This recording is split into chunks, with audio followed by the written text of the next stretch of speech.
ગુજરાતમાં આગામી 2 દિવસ વાતાવરણમાં મોટો ઉલટફેર થવા જઈ રહ્યો છે। જી હા, હવામાન વિભાગે કહ્યું છે કે ગુજરાતમાં આગામી 2 દિવસ ધૂળની ડમરી ઉડવાની છે અને ગુજરાતના લગભગ 24 એવા જિલ્લા છે કે જ્યાં ધૂળની ડમરી ઉડી શકે છે। ગરમીના પ્રમાણમાં પણ થોડો ઘટાડો જોવા મળી શકે છે અને વાતાવરણમાં એકદમ ચેન્જ જોવા મળશે। ક્યાંક વાદળો પણ ઘેરાઈ શકે છે। મારી પાછળ જે તસવીરો જોઈ રહ્યા છો એ આ મેપ છે જે આગામી 2 દિવસ તમને આ જે 24 જિલ્લા છે એમાં આગામી જે સિસ્ટમ સક્રિય થઈ રહી છે તે આ 24 જિલ્લા ઉપર અસર કરશે। કયા કયા જિલ્લાઓ છે એની હું આગળ વાત કરીશ, પરંતુ એ પહેલા આપને જણાવી દઉં કે અત્યારે જે સિસ્ટમ એક્ટિવ થઈ છે એ રાજસ્થાન તરફ સક્રિય થઈ છે। આ તસવીરો જુઓ, રાજસ્થાનમાં ઓલરેડી ધૂળની ડમરી ઉડી રહી છે, જેમાં કોટા છે અને ઉદયપુર છે। આ આખો જે તમે પટ્ટો જોઈ રહ્યો છે ત્યાં આગળ ભારે પવન અત્યારે ફૂંકાઈ રહ્યો છે અને ધૂળની ડમરી ઉડી રહી છે અને આ સિસ્ટમ હવે ધીરે ધીરે ગુજરાત તરફ આગળ વધી રહી છે। એટલે આગામી 2 દિવસ એવા હશે કે જ્યાં ગુજરાતના ઉત્તર ગુજરાત અને સૌરાષ્ટ્ર કચ્છના જે મોટા ભાગના વિસ્તારો છે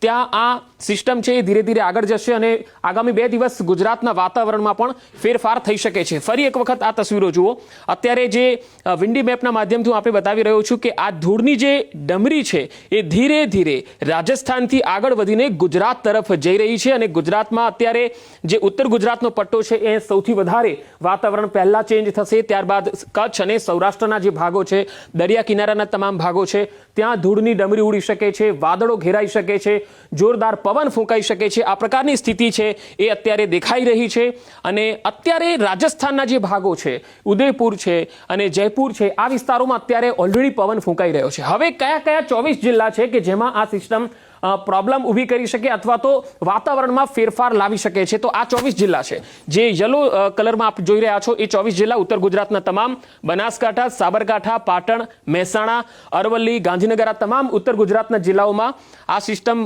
એક્ટિવ દેખાઈ રહી છે। એટલે આગામી 2 દિવસમાં આ તમામ ઉત્તર ગુજરાતના જિલ્લાઓમાં વાતાવરણમાં ફેરફાર જોવા મળશે, પવન ફૂંકાશે। ત્યારબાદ કચ્છ અને સૌરાષ્ટ્રના તમામ જિલ્લાઓ, મોરબી, જામનગર, દ્વારકા, પોરબંદર, રાજકોટ, સુરેન્દ્રનગર, બોટાદ, ભાવનગર, અમરેલી, જુનાગઢ, ગીર સોમનાથ, આ તમામ જે જિલ્લાઓ છે ત્યાં પણ ધૂળની ડમરી ઉડી શકે છે, જોરદાર પવન ફૂંકાઈ શકે છે।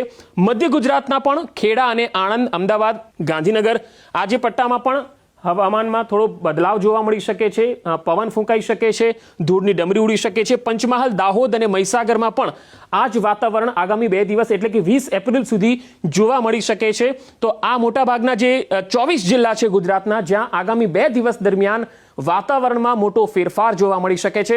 હવામાન વિભાગે પણ કહ્યું છે કે આગામી 2 દિવસ વાતાવરણમાં 3 થી 4 ડિગ્રી જેટલો ઘટાડો થશે, એટલે કે તાપમાન ઘટશે, કારણ કે આ જે સિસ્ટમ તમે જોઈ રહ્યા છો એમાં પવન વધારે ફૂંકાશે, જેના કારણે ગરમીનું જે પ્રમાણ છે એ થોડું ઓછું થતું જશે અને આ રાજસ્થાનમાં અત્યારે જે સિસ્ટમ દેખાઈ રહી છે, રાજસ્થાનમાં અત્યારે જે ધૂળની ડમરી ઉડી રહી છે એ જ સિસ્ટમ ધીરે ધીરે આગળ વધીને ગુજરાત તરફ આવી રહી છે। એટલે કે 19 અને 20 આ 2 દિવસ એવા છે કે જેમાં ગુજરાતના 24 જિલ્લા પર મોટો ઉલટફેર જોવા મળી શકે છે, વાતાવરણમાં ફેરફાર જોવા મળી શકે છે, ક્યાંક વાદળો ઘેરાઈ શકે છે, ધૂળની ડમરી ઉડી શકે છે।